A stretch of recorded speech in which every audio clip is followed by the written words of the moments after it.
हे hello family, welcome back to the YouTube channel. आज एक खूप चांगलं इंटरेस्टिंग धमाकेदार व्लॉग होणार आहे। बघताय का तुम्ही काय नेचर म्हणते, ओ माय गॉड काय शूटिंग झाली आहे। म्हणजे ग्रीनरी तर पहा, आधी मन भरून जातं, असं वाटतं काहीच नाही, जेवायचं खायचं प्यायचं काहीच नाही, मस्त बघत राहायचं की एवढं सुंदर ग्रीनरी आहे।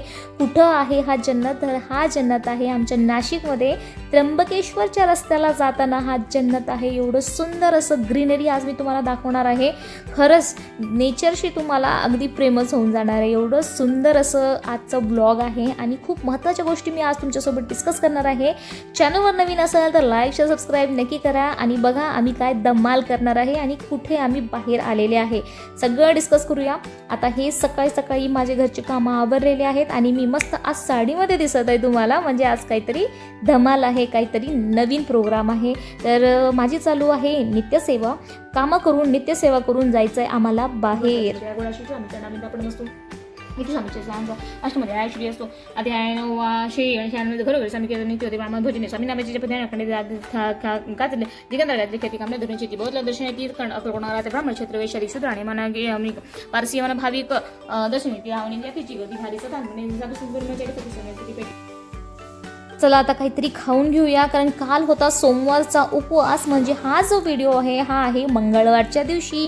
आणि मंगळवारी काय होतं? मंगळवारी होतं दुर्गाष्टमी। दुर्गाष्टमीची पूजा होती मंगळवारी आणि त्याच्यासाठी आम्ही निघालेले आहे बाहेर। आणि त्या दिवशी ॲक्च्युली शाळा पण सुट्टी होती सगळ्या मुलांना, कारण की जे मनोज जरांगे पाटील सर आहेत ते नाशिकला येणार होते मोर्चासाठी, त्यामुळे सगळ्या स्कूल्सला सुट्टी दिली होती। म्हणून श्रीला पण मी पटवलं आणि घेऊन गेले तिकडे। तर आता इकडे आम्ही आलेले आहे केंद्रामध्ये, म्हणजे थोडंसं खाऊन घ्यावं आणि त्यानंतर निघावं, कारण एकदा बाहेर पडलं ना घराच्या बाहेर मग खायची काही वेळ नसते। आणि स्पेशली जेव्हा आपण ग्रुपमध्ये जातो, कारण ग्रुपमध्ये मला भूक नाही, तुम्ही भूक नाही, मग एकटे जेवायला व्यवस्थित वाटत नाही, काय खायला व्यवस्थित वाटत नाही, त्याच्यामुळे थोडंसं पोटात घालून घेतलं। म्हणजे कालचा उपवास आहे, आज थोडं खाऊ घेऊ त्याच्यानंतर निघूया। मग आता हे आहे आमचं केंद्र, श्री स्वामी समर्थ केंद्र नाशिकमधला। तर आता तिकडे आम्ही केंद्राला गेलो, तिकडं प्रदक्षिणा मारली, स्वामींचं दर्शन घेतलं आणि त्यानंतर थोडीशी नित्यसेवा वगैरे केली। मी, श्री, माझे जाऊ आणि त्यांची मुलगी श्रेया, आम्ही 4 जण आमच्या फॅमिलीमधून गेलो होतो। आणि इकडं केंद्रामध्ये प्रत्येक आता ऑलरेडी श्रावण चालू आहे, म्हणजे सगळ्यांना असं वाटतं की किती पुण्य कमवायचं आहे, किती सेवा करायची आहे। तर लोक येऊन रोज सेवा घेतात तिकडे, की आज मी झाडणार आहे, आज मी साफसफाई करणार आहे, असं प्रत्येकाची एक सेवा असते। तर हे बघा दिसतंय तुम्हाला की काही जण पोछा मारत आहे, काही जण झाडू मारत आहे, असं सेवा ज्याच्या आवडीप्रमाणे सवडीप्रमाणे करतात। आता पहिला शनिवार आणि तिसरा शनिवार का फिक्स केलंय का? आधी मे पर्यंत तसंच होतं ना, आता बदल झाला मागच्या महिन्यापासून। दुर्गाष्टमी आणि कालाष्टमीची सेवा पहिला आणि तिसरा शनिवार झाला। बाकी मग ती अष्टमी कधी योग आली तर गोष्ट अलग आहे, पण त्याच्यासाठी ती भैरवचंडीची सेवा फिक्स केली।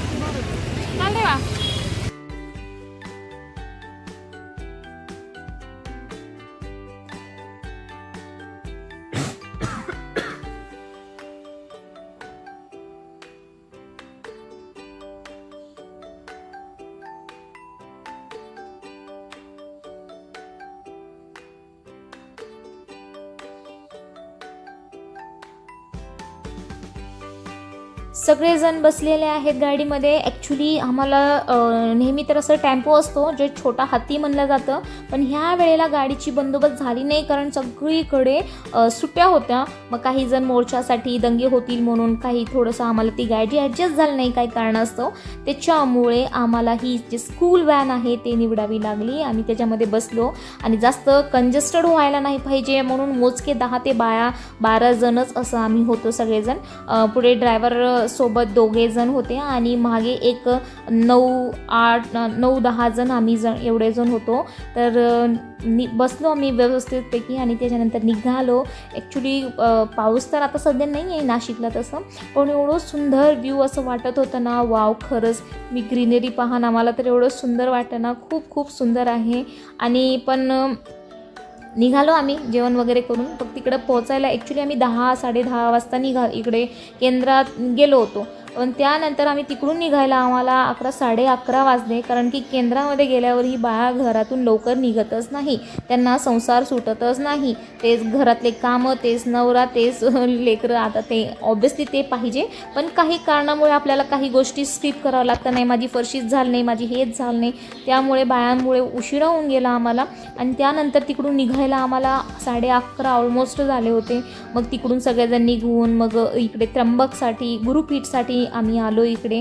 तर 1-1:15 असं झालं, खूप उशीर झालं. त्यानंतर आम्ही सगळे इकडे आलो, महाराजांचं दर्शन घेतलं, गुरुमाऊलींचं दर्शन घेतलं. गुरुपीठावरती आधी डायरेक्ट तिकडून गुरुपीठावर आलो, सगळ्यांचं दर्शन वगैरे झालं. मग तिकडे आम्ही रुद्रपाठ घेतला, कारण श्रावण चालू आहे आणि गुरुपीठामध्ये महादेवची पिंडसुद्धा आहे. मग त्यासमोर पिंडसमोर आम्ही रुद्र केला तिकडे. त्यानंतर खाली जे आमची पाया दर्शन वगैरे करून, पाठ वगैरे करून आम्ही खाली येऊन मग जेवण केलो. जेवणामध्ये होती उसळची भाजी, रस्सा, भात आणि शिरा.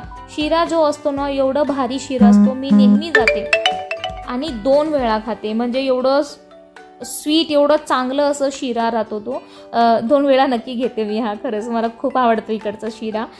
आणि आम्ही आलेले इकडे परत दुसरीकडे आलेले आहे. आम्ही जिकडे त्र्यंबकेश्वर मध्ये म्हणजे जे परमपूज्य माऊलींच्या ह्याच्याकडे हॉस्पिटल चालत आहे, मोरेदादा हॉस्पिटल, तर मोरेदादा हॉस्पिटलकडे आम्ही इकडे आलेले आहे. जे गुरुपीठ आहे ते वेगळं आहे, तुम्हाला माहिती असेल कदाचित, तुम्ही जर नाशिकमधले असेल किंवा इतरही जिल्ह्यामध्ये असलं तर हे सगळं जगभर प्रसिद्ध झालेलं आहे.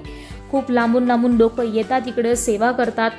सातारा जिल्हा, पुणे जिल्हा, नाशिक जिल्हा, बीड जिल्हा, लातूर जिल्हा, हे सगळे जिल्ह्याकडचे लोक येतात. मुंबई सगळीकडून येऊन इकडे, आपलं औरंगाबाद वगैरे सगळीकडून येऊन पूर्ण ओव्हरऑल महाराष्ट्रामधून लोक येतात इकडं, सेवा रुजू करतात ह्या ठिकाणी.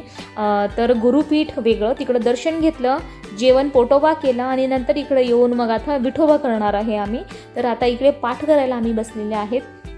आणि श्री आणि श्रेया जे आहे ते दोघे पण थोडंसं फन पण करत आहे, थोडं फिरायला आले. मग त्यांना सांगितलं की थोडंसं व्हिडिओ पण शूट करा. खूप छान असं व्हिडिओ रेकॉर्ड केलेलं आहे दोघांनी पण, खूप छान. आणि आम्ही इकडे बसलेला आहे सेवेसाठी. तर आमचं एक भैरवचंडी भैरवचंडी पाठ केला. भैरवचंडी म्हणजे जे उवाच म्हणून असलेलं असतं, पूर्ण दुर्गा सप्तशतीचा पाठ तर आम्ही केलेलाच आहे. पण जिकडे ऋषिरुवाच असतात ना, भगवान उवाच असतात ना, तिकडं कालभैरवाष्टक घेतलं जातं, त्याचं संपुट लावून इकडं वाचलं जातं, तेव्हा त्याला भैरवचंडी पाठ असं म्हणलं जातं, जो की खूप मोठी सेवा आहे. आणि स्पेशली त्या दिवशी मंगळवारसुद्धा होता, दुर्गाष्टमीसुद्धा होत्या, म्हणजे एवढी सुंदर सेवा अशी झाली ना, खूप चांगलं वाटलं.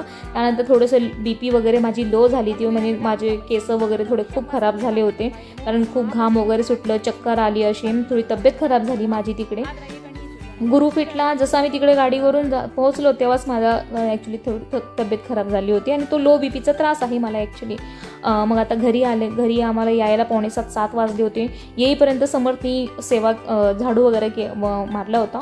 आणि त्यानंतर मग मस्त पटकन हात पाय वगैरे धुवून मला आवळे भेटले तिकडे. मी तुम्हाला प्रत्येक व्हिडिओमध्ये प्रत्येक नाही जे त्या ताईने सांगितलं की जिकडे आवळ्याचा व्हिडिओ अपलोड केलेला आहे, म्हणजे आवळ्यांचा मी बघितलं नैवेद दाखवायचा आहे. आणि आईच्या आवळे गेला, मार्केट भरून झाली, शोधले मला एकही आवळा भेटला नाही. आणि जिकडे तुम्ही आता ग्रीनरी बघितलं, जिकडे ऑलरेडी हॉस्पिटलचं कन्स्ट्रक्शनचं काम चालू आहे, एवढी मला ते आवळ्याची झाड मी काय सांगू, म्हणजे सेवा दिवसापासून मी शोधत होते की शाळेमध्ये गाडीमध्ये आईला मंगळवार किंवा शुक्रवार मी त्यांना आवळे अर्पित करू. पान तर मी अर्पित केले, गुलाबाचं फूल, पान वगैरे तर आम्ही करतेच, पण आवळे भेटले मला आणि माझी खूप दिवसाची इच्छा पूर्ण झाली. एवढी खुशी मला झाली ना, पटकन मी ड्रायव्हर अंकलला म्हणले 5 मिनिटं थांबा, मी लगे येते म्हणून पटकन गेले. आणि पिशवी वगैरे काहीच नव्हतं, पटकन पटपट जे आवळे आहे ते तोडून घेतलं, साडीमध्येच गुंडाळले आणि लगे आले आणि सगळ्यांना थोडंफार दिले. सगळ्यांना 8 आवळे ठेवायचे होते, मी 8 घेतले, जाऊबाईंना 8 दिले. आणि नंतर मग जेवढं असले त्यांना त्याच्यामधलं एक जेवढं